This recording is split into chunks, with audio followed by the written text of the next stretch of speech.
বলছে মতুয়ার মূলত আদর্শ কি, খাঁটি মতুয়া কারে কয়? বসে শোনেন সতী ছয়। মতুয়ার মূলত আচার মালা দেখে মতুয়া করা যায় না নির্ণয়। আমি চাচা ছোলা কথা বলবো, আপনারা গুরুচান চরিত পড়ে দেখবেন। ভারতবর্ষের যদি 10 জন খাঁটি মতুয়া থাকে, তার ভিতরে স্বামী বিবেকানন্দ একজন। কি জেঠু, আমি ভুল বলছি? আমার এই জেঠুমণি, আপনারা তো সবাই জানেন, উনি মতুয়ার বড় ধরনের একটা সম্মেলন করেন। এই ভারতবর্ষের ভিতরে যদি খাঁটি মতুয়া কেউ থেকে থাকে, খাঁটি মতুয়া একজন স্বামী বিবেকানন্দ। তিনি কি ছিলেন? তার গুরুদেব রামকৃষ্ণ পরমহংসদেব, উনি ছিলেন কালী ভক্ত, কালী নামে আসক্ত। স্বামী বিবেকানন্দ একজন কালী ভক্ত ছিল। বসে শোনেন জ্ঞানী দল, তথাপি সর্বধর্ম সমস্ত মতপথকে এক জায়গায় করিল সমন্বয়। স্বামী বিবেকানন্দের উপরে অত বড় মতুয়া এই বিশ্ব জগতে আমার মনে হয় না দ্বিতীয় কোনো জন আছে মহাশয়। যদি মতুয়ার বড় বড় গোলক তারক মহানন্দ যদি এদের নাম নিতে হয়, স্বামী বিবেকানন্দ তার ভিতরে একজন বড় মতুয়া। এইবার আমি তারে মতুয়া বলে কেন দিলাম পরিচয়? আপনারা আমার কাছে জিজ্ঞাসা করবেন না মহাশয়, স্বামী বিবেকানন্দ কি করে মতুয়া হয়? স্বামী বিবেকানন্দ গুরুচান চরিতে দেখবেন লেখা আছে। স্বামী বিবেকানন্দ বলল, তোমরা সূত্র বলে ক্ষুদ্র যাদের করছো মহাশয়, ওরা কেউ সূত্রের তনায় নয়, এক একজন সিংহের শাবক হয়। সিংহের শাবক মানে কি? মানে সিংহের বাচ্চা। ওরা বীর পুরুষ, বীর যোদ্ধা। মাঠে গিয়ে দেখো ওরাই ফসল ফলায়, অদূরে তাকাইয়ে দেখো ওরাই দেখো বিল্ডিং দালান গড়ায়। যেদিকে যাবে এই সূত্র বলে যাদের, অচ্যুত বলে যাদের নিচু করে রেখেছে মহাশয়, ওদের জন্য এই সভ্য সমাজ বাঁচিয়া রয়েছে। ওরা এক একজন বীর যোদ্ধা, ওরা এক একজন মানব জাতির শ্রেষ্ঠ সন্তান। আগে পূজা দাও ওই শূদ্রের পায়। এটা স্বামী বিবেকানন্দ বলছে। মতুয়া মানে কি? ম আমি, তুয়া মানে তুমি। যেখানে তুমি আমি মিলে একাকার হয়ে যাব।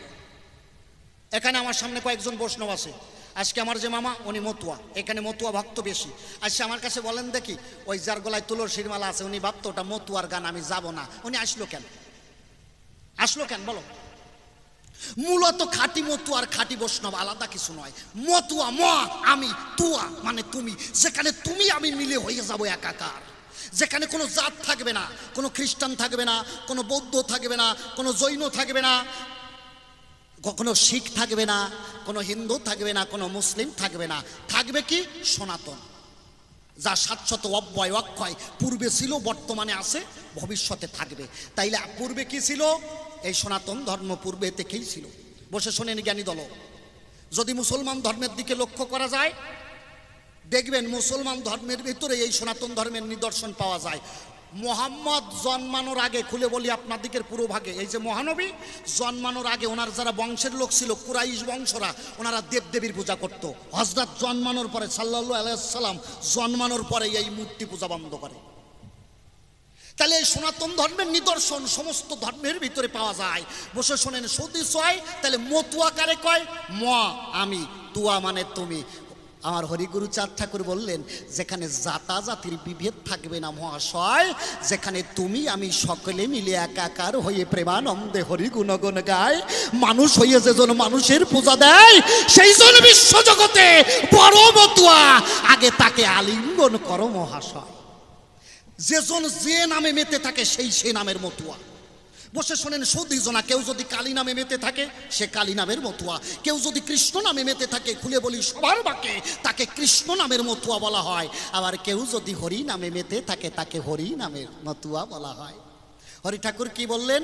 জীবে দয়া নামে রুচি, মানুষেতে নিষ্ঠা, ইয়া ছাড়া এই জগতে সকল কর্ম ভ্রষ্টা।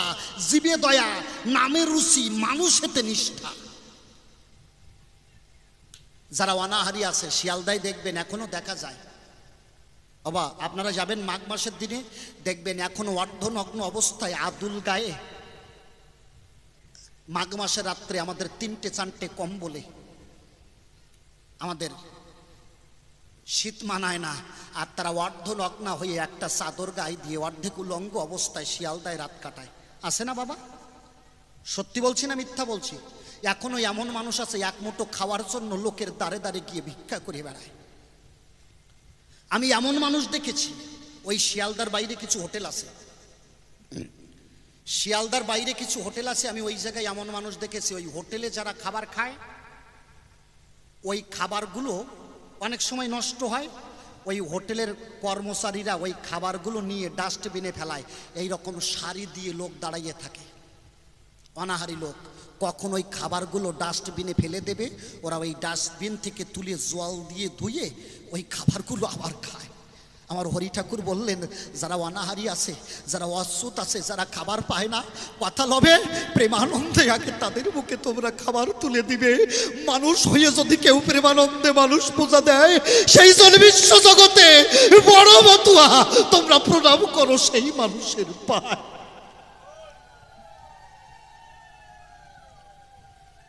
বিশ্ব মানবতার ধর্ম যে ধর্ম শিখায়, বিশ্ব মানুষের কথা যে ধর্মে বলে মহাশয়, তাকেই মতুয়া বলে দিয়েছে পরিচয়। লইয়ে নিজ নারী ব্রহ্মচারী সচ্চরিত্র রবে, হাতে কাম মুখে নাম সদা সত্য কথা কবে, পরপতি পরশতী কবু না স্পর্শিবে, তুমি না ডাকিলে হরি তোমারে ডাকিবে।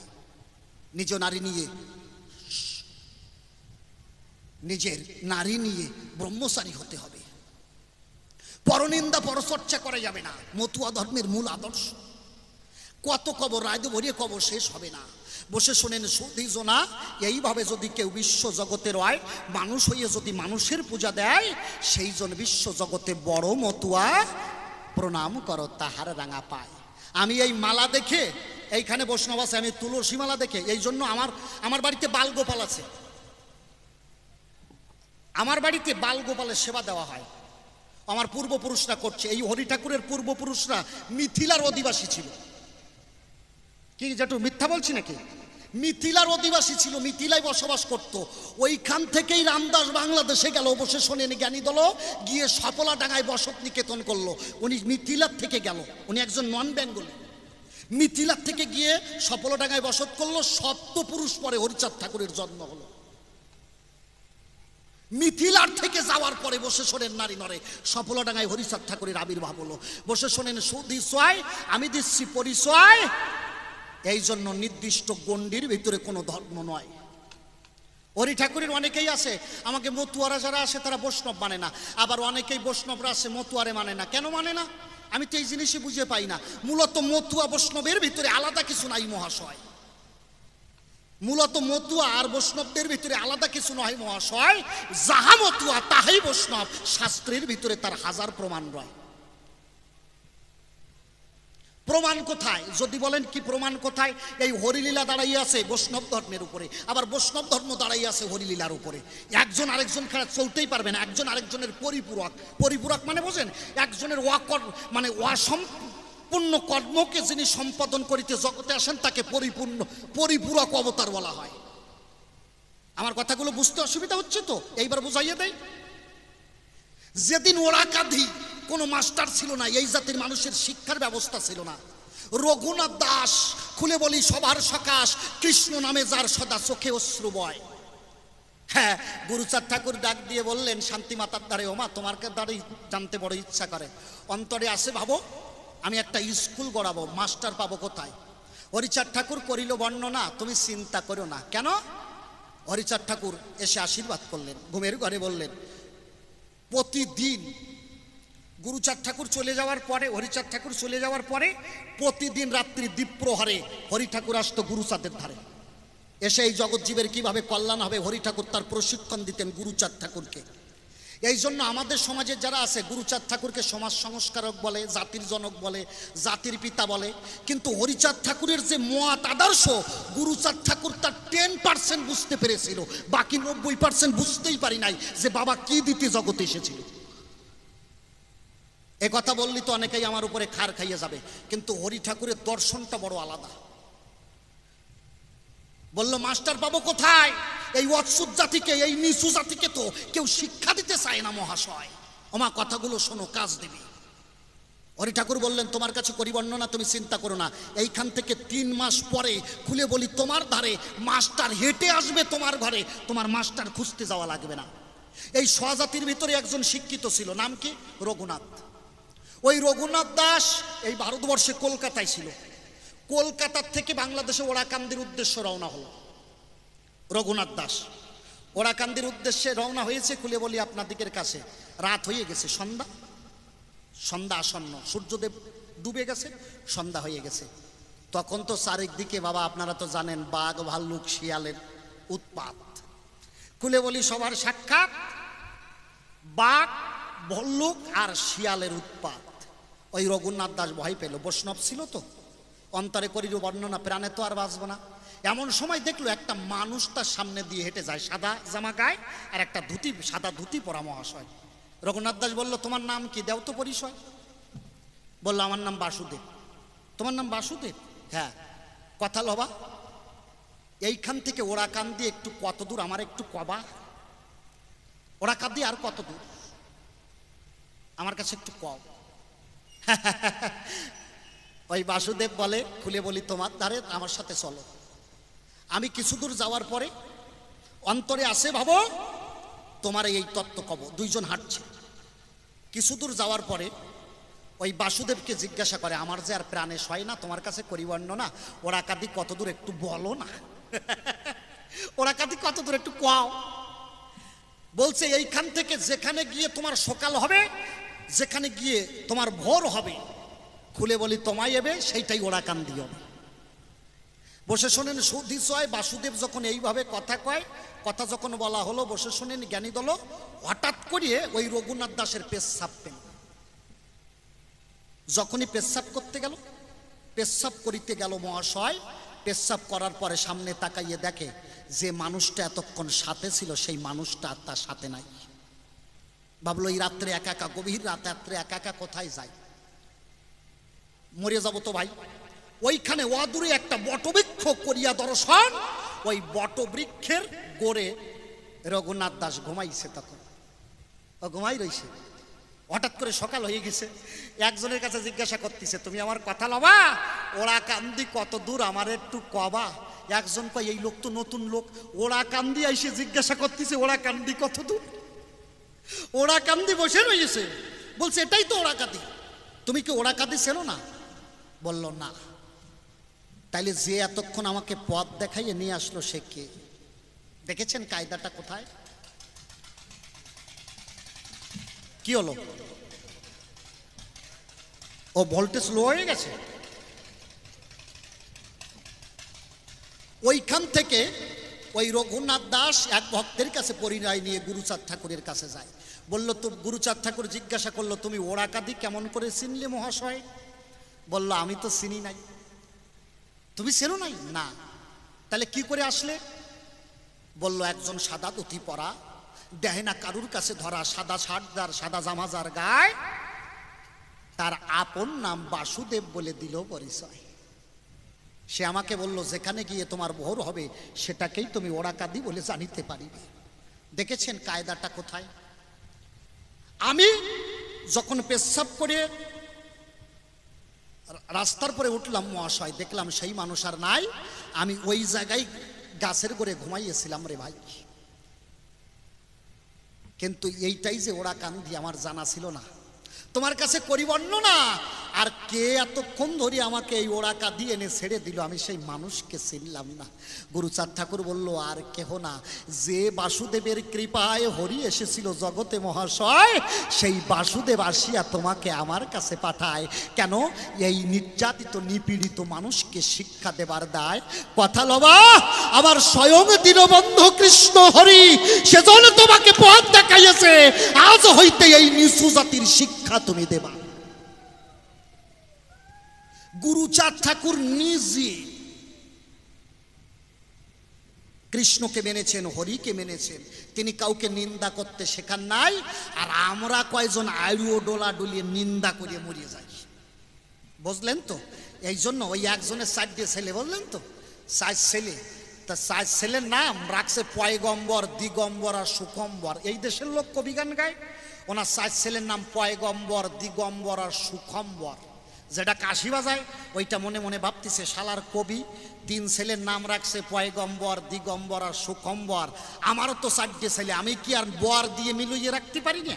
ও বাড়ি গেছে, বাড়ি যাইও 4টে ছেলে ছিল, 4 ছেলের আগে নাম যা ছিল ওই নাম কাট আপ করে দিয়েছে, দিয়ে 4 ছেলের নাম রাখছে সেপ্টেম্বর, অক্টোবর, নভেম্বর আর ডিসেম্বর, বর আর বর। তা চরণ ধরে করি মানা, এই আরও কথা কইয়ে কোনো কাজ হবে না। যাকে যাক, এইভাবে আর দরকার নাই, একটু এইভাবে রাখো।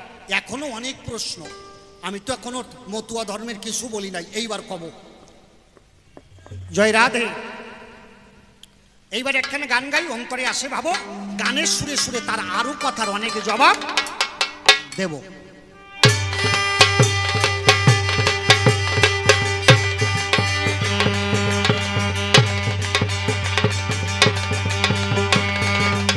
Hello, hello, hello, hello, hello, hello.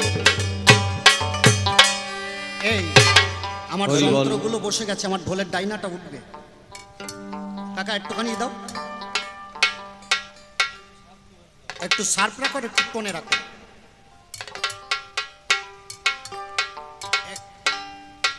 প্রথমে কিন্তু ঠিক ছিল ভাই যখন গান গাইছে, হ্যাঁ একটু ডাউন ডাউন হয়েছে। কাকা বেহালাটা ঠিক আছে, ঠিক লাগে, কমফোর্টেবল ফিল হচ্ছে। কাকা একটু বাড়ি দাও, হারমোনিয়ামটা একটু উঠবে, তোলো তোলো।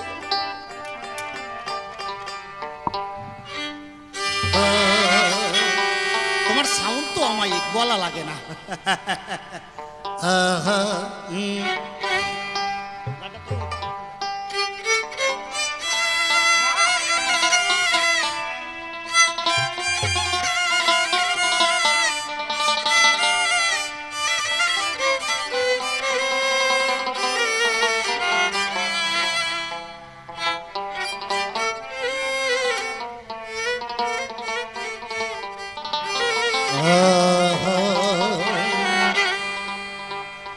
ওপার হতে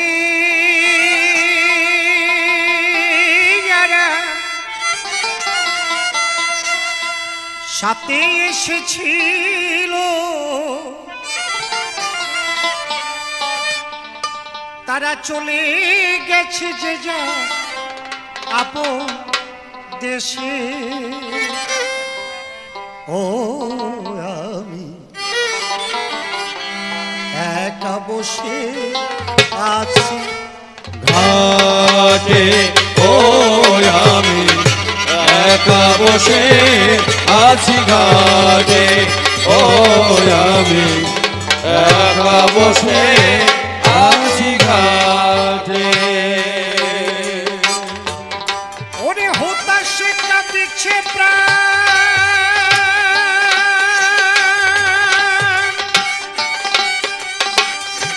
বসে একাকী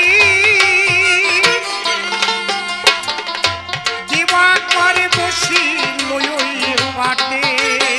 ও আমি একা বসে আছি ঘাটে, ও আমি একা বসে আছি ঘাটে। আমি অচেনা পথিক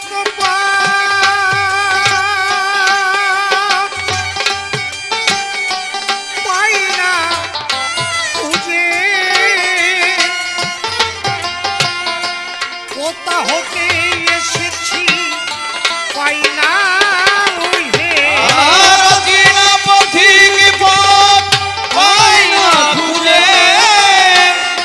কোথা হতে এসেছি পাই না বুঝে, আমি অচেনা পথিক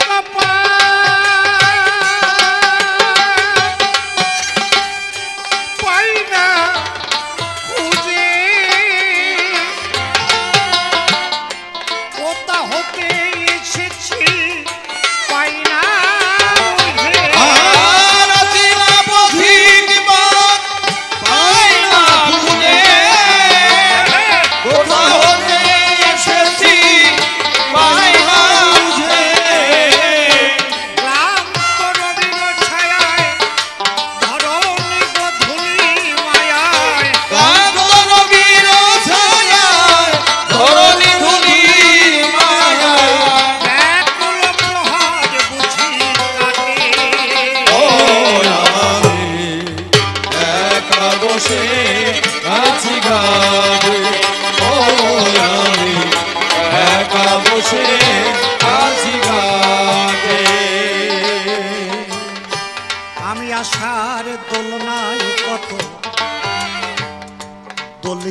গেছি।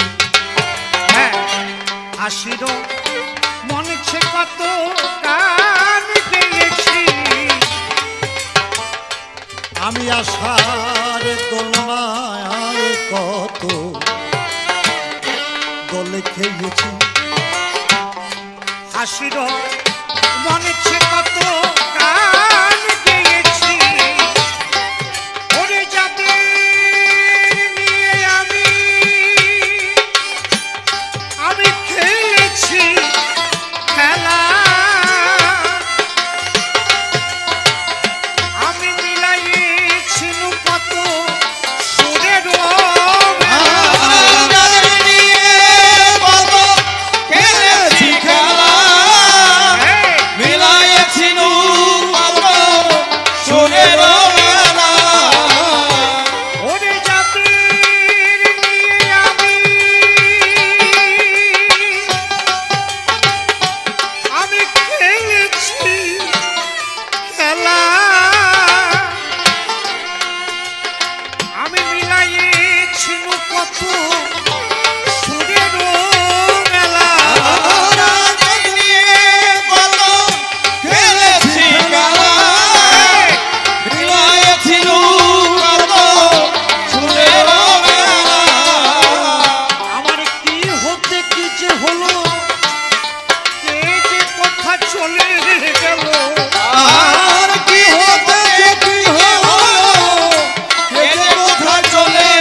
হইতো আকুল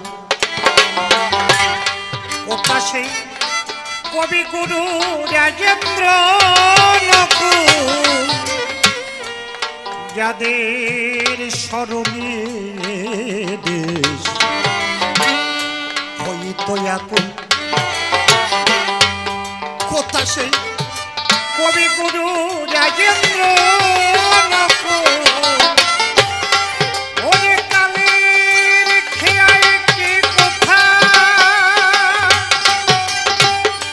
চলে গেছে হায়, কথা সে প্রাণের কবি নিশিও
কিছুক্ষণ আগে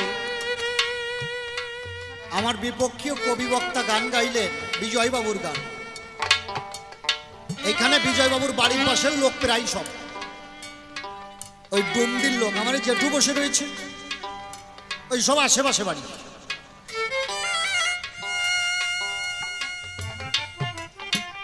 আমার উৎপল করলো না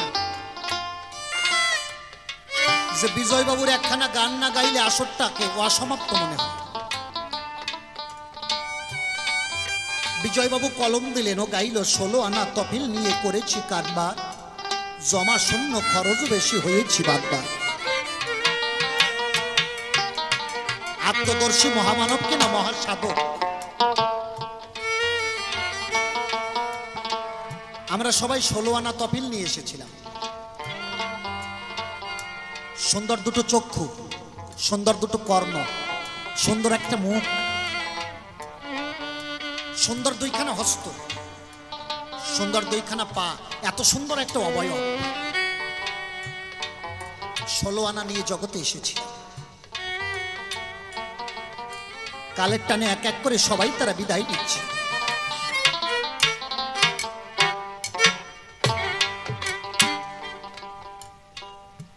যারা এতদিন আমার সাথে সাথে ছিল, যে চোখ দিয়ে 5 কিলোমিটার দূরের অদূরে সবকিছু দেখতে পেতাম, এখন কাছের জিনিস দেখতে পাই না। সত্যি তো মা? যে কান দিয়ে অতি আস্তে কথা শুনতে পেতাম, এখন জোরে জোরে যদি বলা হয় শুনতে পাই না। রসনায় আর কৃষ্ণ নাম হরি নাম করতে পারি না। হাত ডাক দিয়ে বলছে বন্ধু আর কর্ম করতে পারি না, কর্ণ বলছে বন্ধু আর শুনতে পারি না, চক্ষু বলছে বন্ধু আর দেখিতে পারি না, চরণ বলছে বন্ধু আমি ক্লান্ত পরিশ্রান্ত আর হাঁটতে পারি না। কিন্তু আমার যৌবনে যখন পরিপূর্ণ ছিল, সে সময় এই কান দিয়ে কোনোদিন হরি কথা কৃষ্ণ কথা শ্রবণ করি নাই। এই মুখ দিয়ে কোনোদিন হরি কথা কৃষ্ণ কথা বলার চেষ্টা করি নাই। চরণ দিয়ে হেঁটে হেঁটে কোনোদিন কোনো সাধুগুরু বৈষ্ণবের সঙ্গ করি নাই। যদি দিন থাকিতে এই সাধুগুরু বৈষ্ণবের প্রেম বাজারে গিয়ে প্রেমানন্দে সাধুগুরু ভক্তের চরণ সঙ্গ করতাম, হয়তো দীনবন্ধুর করুণা হতো। হরি হরি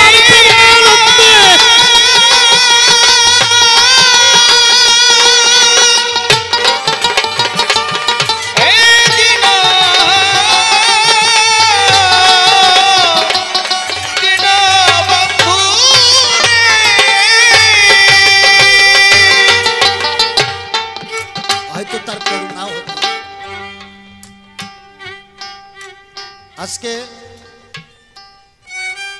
বরুণ অরবিন্দ তারা মাতৃ শ্রদ্ধাবাসর উপলক্ষে বাৎসরিক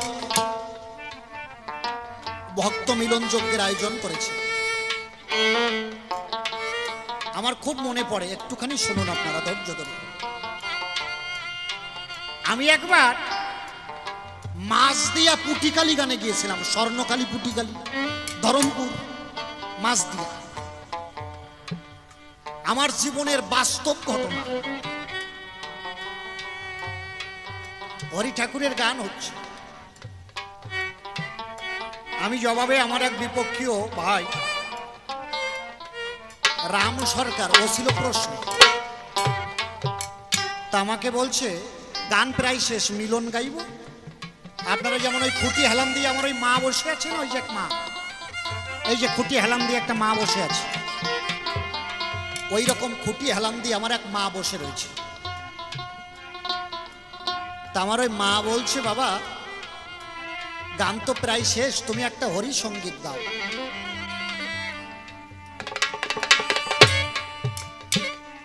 আমি একখানা হরি সঙ্গীত গাইছি। আসরে এত প্রেম হয়েছে, হাজার হাজার মানুষ এসে আমাকে আলিঙ্গন দিচ্ছে, সবাই এসে আমাকে জড়িয়ে ধরেছে, হাজার হাজার ভক্তরা এসে আমাকে জড়িয়ে ধরছে। দেখলাম সবাই আমাকে আলিঙ্গন করে, আমার গান শুনে সবাই কাঁদে, কিন্তু যে মা গানটার অনুরোধ করেছিল সে আমার কাছে আসছে না।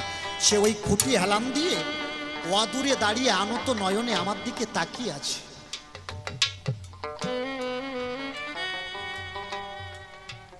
অবাক দৃষ্টিতে। তা আমি দেখলাম সবাই আমাকে আলিঙ্গন দেয়, মা তো আমার কাছে আসে না। আমি নিজে গিয়ে ওই মাকে জড়িয়ে ধরলাম, ধরে যখনই আলিঙ্গন দিয়েছি, দেওয়ার সাথে সাথে যখন ছেড়ে দিয়েছি, সাথে সাথে মাটিতে পড়ে গেছে। ওনার 4টে ছেলে, সবাই হায়ার এডুকেটেড, উচ্চ শিক্ষিত, একটা ছেলে ডক্টর, মা যেই মাটিতে পড়ে গেছে ও ছুটে এসছে, আসলেই ছিল ওই ঠাকুরের অনুষ্ঠান উপলক্ষে 4 ছেলে সবাই বাড়িতে। ওই ছেলেটা এসে মায়ের হাত ধরেছে, নাসিকায় হাত দিয়েছে, হাত ধরেছে। ছেলেটা হাত দিয়ে দেখে মার খালি শূন্য খাঁচাটা পড়ে আছে, যার মানুষ তার দেশে চলে গেছে। ছেলেটা মাকে জড়িয়ে ধরে বলছে, ওমা আমার চলে গেলি মা, যাওয়ার একবার আগে একবার একটু বলে গেলে না মা, আমার একবার কথা বলো মা, একবার কথা বলে ডাকো মা।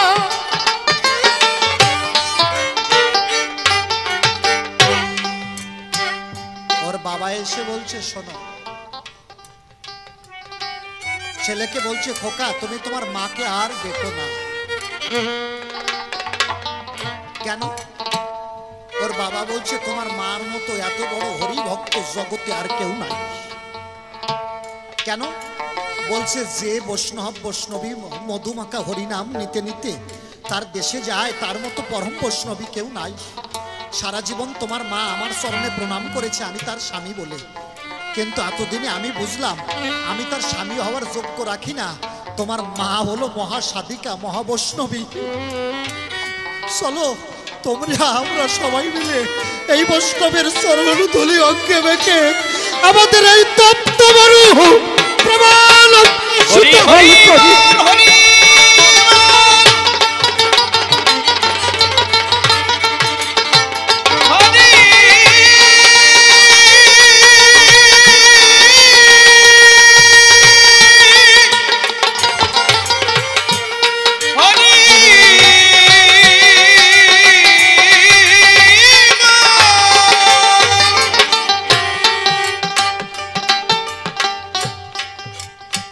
আজকে গান রাত্রবেলায় খেতে বসছি, আমার মা আমার বাবা আমরা সবাই, আমার ওই ছোট্ট মেয়েটা আমার স্ত্রী। আমার মা আমাকে জিজ্ঞাসা করছে, বাবা কখন বেরোবে? আমি বললাম, মা 7টার ট্রেন ধরবো। মা বলছে, আমি 5টার সময় উঠে আমি একটু কাজে যাব। কি কাজ? মা বাবাকে কোনো কাজে যেতে দেই না। যেদিন থেকে আমি গান গাই ইনকাম করা শিখেছি সবাইকে ছুটি দিয়েছি। আমি বলেছি, তোমরা শুধু এখন হরিনাম করবে, তোমাদের আর কোনো কাজ নাই। আমি তো দেখেছি মা বাবা আমাকে কিভাবে মানুষ করেছে। দেখেন, আগে তো অভাব ছিল। আমার মা নদীতে বাগদাপনা ধরতো, বাগদাপনা। আমার জননী গর্ভধারিণী, শিবসা নদীর পাশে বাড়ি। ওই বাগদাপনা বিক্রি করে যা হতো তাই দিয়ে চাল কিনতো। বাবা মা অনেক কষ্টে দারিদ্রতার ভিতরে মানুষ করেছে।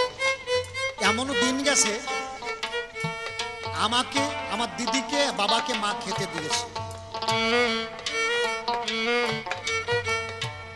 খেতে দেওয়ার পরে মাকে আমি জিজ্ঞাসা করলাম, মামা তোমার ভাত কই? আমার মা কয়, তোমরা খাও, আমি একটু পরে খাবো, ভাত আছে। আমার বাবাকে আমাকে খেতে দিয়েছে, আমার দিদিকে খেতে দিয়েছে, মা পরে খাবে। আমরা খেয়ে উঠেছি। খেয়ে উঠে আধা ঘন্টা 1 ঘন্টা হয়ে গেছে, দেখি মা আর ভাত খায় না।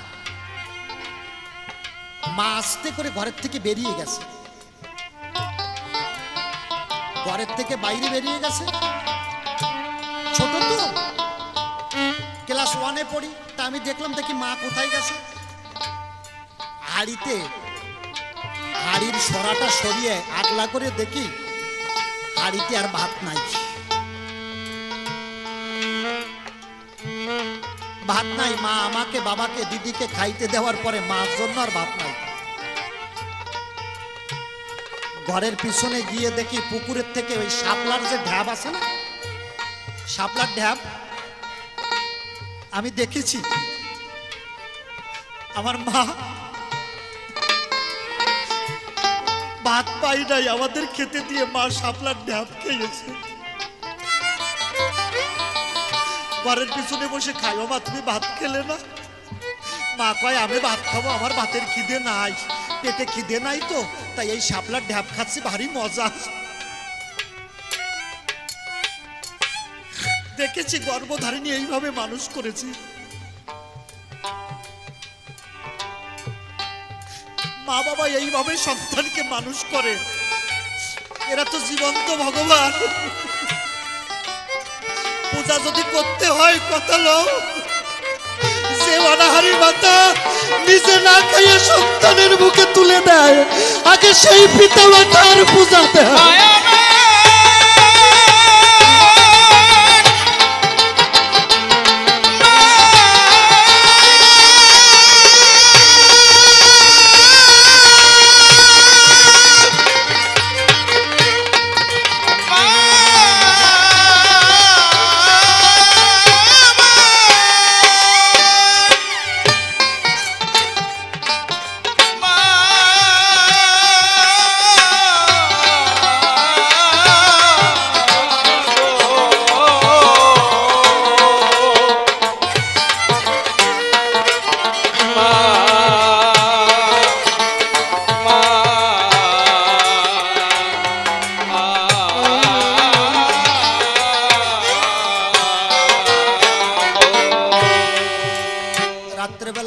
বাবা আমার একটু কাজ আছে। আমি বললাম কি কাজ? ওই বিকেল বেলায়, এখন তো বর্ষা হচ্ছে, মা ওই সকাল বেলায় উঠে ওই ছোট ছোট যে তেলি কাঁকড়া, ওই কাঁকড়া খুঁজতে যাবে, কাঁকড়া ধরতে যাবে 5টার সময় উঠে। আমার ছোট্ট মেয়েটা ওই কাঁকড়ার টক ভালো খায়, তেঁতুল দিয়ে কেওড়া ফল দিয়ে টক করলে। ওই আমার মেয়ের জন্য কাঁকড়া খুঁজতে যাবে 5টার সময় উঠি। বলে আমি তো একটু কাজে যাবানি, তুমি সাবধানে যাইও, দেখে শুনে ট্রেনে উঠো।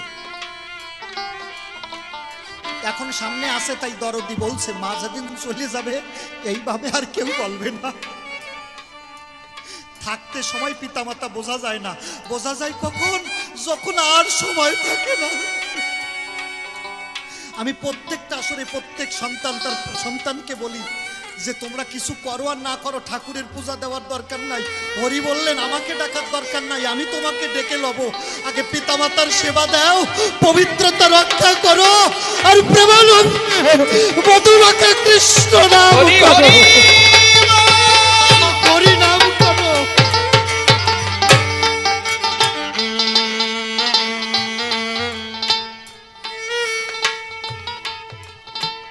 অনাদি সরকারের একটা গান আছে, আমার জীবনের কখন অবসান হবে তা তো জানি না, প্রাণ পাখি কখন উড়ে যাবে। আপনারা আমাকে আশীর্বাদ করবেন, যতদিন আমার পিতা মাতা থাকে আমি যেন তাদের সেবা শুশ্রূষা করতে পারি, তাদের চরণে যেন অতি ভক্তি থাকে। আর আমার বিদায়ের দিনে, যেদিন আমার নাবিক বন্ধু এসে আমার শেষের দিনে জীবন নদীর অববাহিকায় এসে নাও ভিড়াবে, সেদিন যেন আমি এই ভক্ত সঙ্গ করতে করতে আমি প্রেমানন্দে ভক্তের চরণ তলি অঙ্গে মেখে যেন প্রেমানন্দে দেশের মানুষ দেশে যেতে পারি।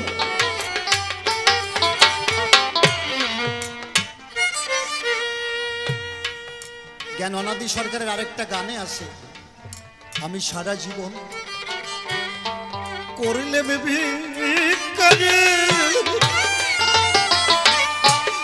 ওরে স্কন্দে লয়ে ভিক্ষার ঝুলি,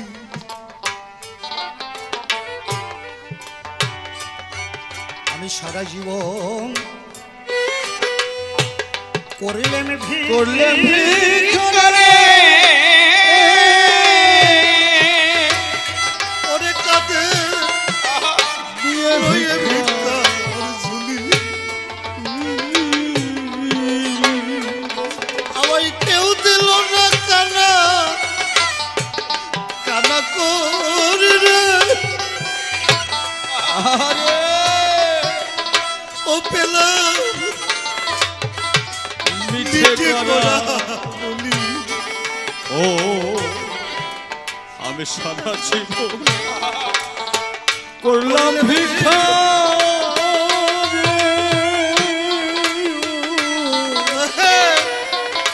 ও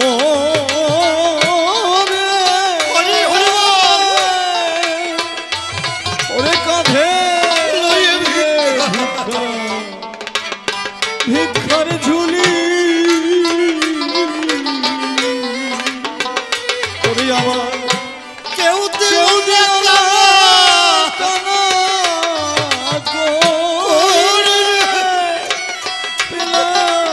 মিঠে করা বলি ও যদি কুড়াইতাম সেই ভক্তের তুলি হরি হরি হরি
প্রসন্নের স্ত্রী মারা গেল।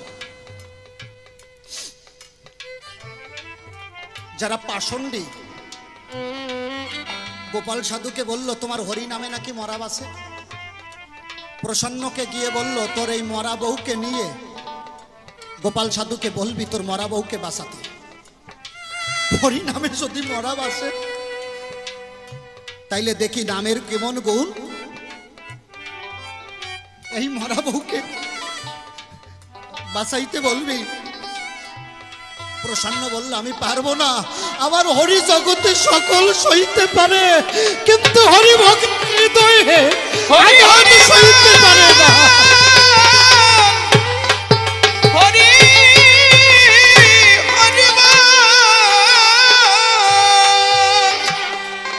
পাষণ্ডীরা বলল যদি তুই না করিস তোকে পিটিয়ে মেরে দেব। প্রসন্ন পাষণ্ডিতের ভয়তে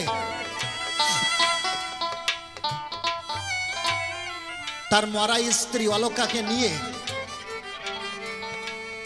গোপাল সাধুর দরবারে ফেলে দিল। দিয়ে বলল সাধু মশাই আমার সাথে যারা লোক আছে আর আমিও বলছি, আমি শুনেছি ওরা কান্দি হরি নামে নাকি মরা বাসে। কথা লাও এই মরা তুমি বাঁচাইয়ে দাও। গোপাল সাধু বলল দেখো আমার তো কোনো ক্ষমতা নাই কিন্তু আমার হরি অসাধ্য সাধন করতে পারে। গোপাল সাধু ওই মরা স্ত্রী অলকার সামনে তার চরণ জড়িয়ে ধরে বলল, হরি ঠাকুরকে নিবেদন করে বলল দয়াল জগতে তোমার নামে জানি শিলাত শোলা হয়ে যায়, ওরে পাথর অথই সমুদ্রের জলে ভাসিতে থাকে, তোমার নামে নাকি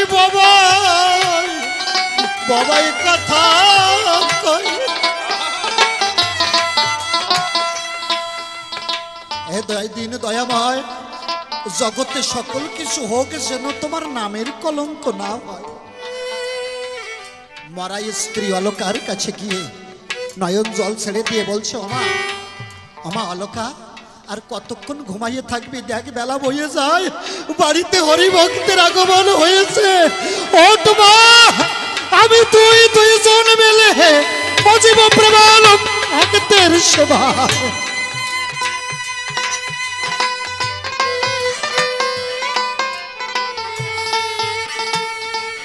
ওঠ মা, ওঠ।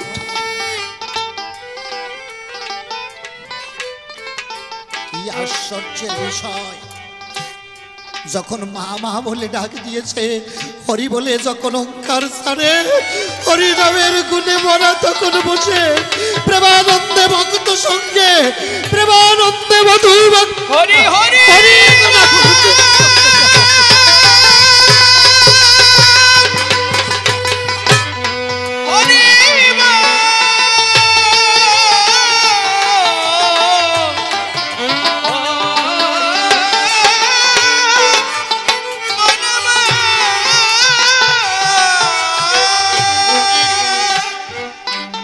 তাই জ্ঞান অনাদি সরকার তার গানের শেষের খলি দিলেন কি,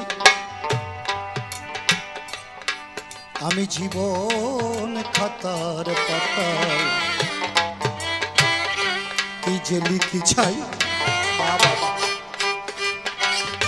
কিছু তার মুছে গেছে, কিছু আমি জীবন খাতার পাতায় কি যে লিখি চাই, কিছু তার মুছে গেছে, কিছু আমি উলটিয়ে দেখি পাতা, আমার সবই যেন ভুল, আমি যেন তার হাতে খেলা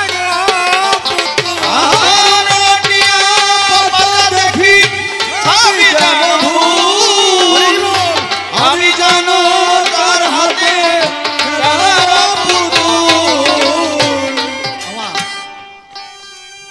চেয়ে দেখো, পূর্বের রবি পশ্চিমে অস্তাচলে যেতে বসেছে, জীবন বেলা বইয়ে যায় মাগো, আর সময় নাই, সবাই দিন থাকিতে রসনা মনে একবার প্রেমাল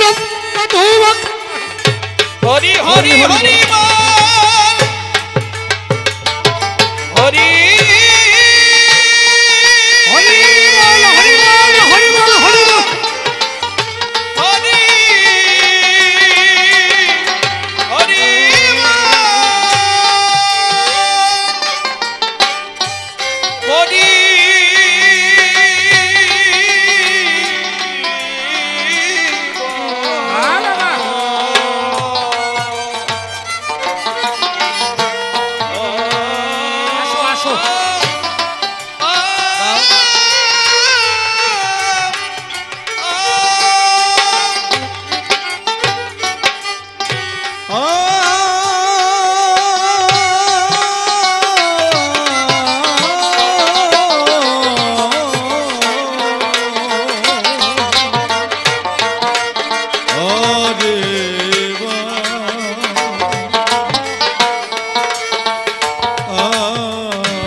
খাতার পাতা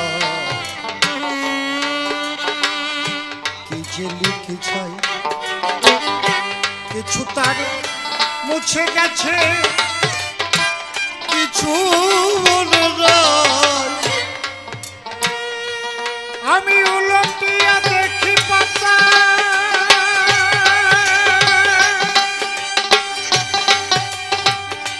আমার সবই যেন ভুল,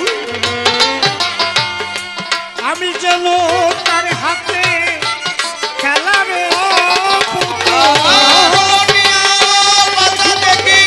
সবই যেন ভুল, আমি যেন তার হাতে খেলার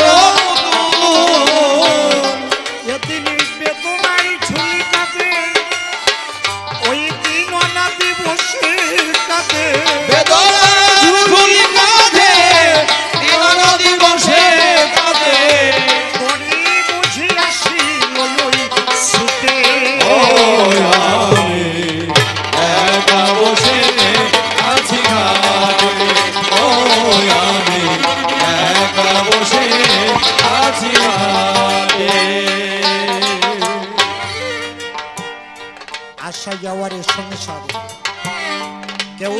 কারো নয়, দু চারে দিনের খেলা ঘরে মায়ার অভিনয়।